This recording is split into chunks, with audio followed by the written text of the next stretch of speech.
Tired of employees leaving you with a mountain of unfinished tasks and unanswered questions? It's not just project handovers. There's knowledge sharing, dues to settle, documents to finalize, and ongoing projects needing direction. You're left with a million unanswered questions and nobody to answer them. It happens because there's no system to track and approve task completion.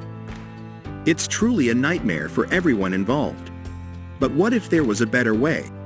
Introducing greytHR workflows, the key to automating your resignation process and eliminating all those headaches. With greytHR workflows, you can automate tasks, define the handover steps, assign reviewers, and set triggers. The system takes care of everything, no more chasing after ex-employees. Gain project clarity, see exactly where things stand. Ditch the manual madness, say goodbye to endless paperwork and emails. Ready to experience the difference? Here's how it works. Navigate to Workflow, Setup, and Workflow Levels.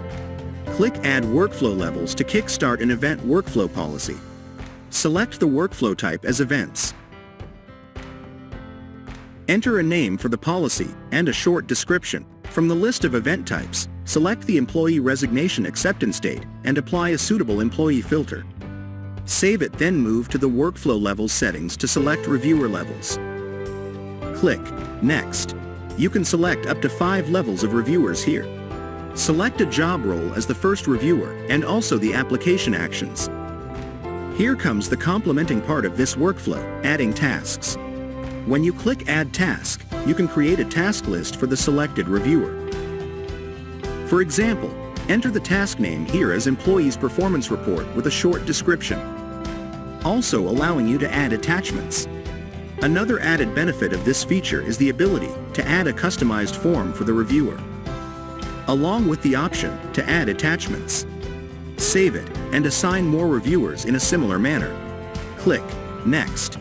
Workflow settings will help you define the options to trigger the workflow. That's it. Review and submit your workflow policy, which is saved as a draft. Then activate the policy to enable it. Indulge in the present and let your worries fade away. Don't let resignations become roadblocks. Take control with greytHR workflows.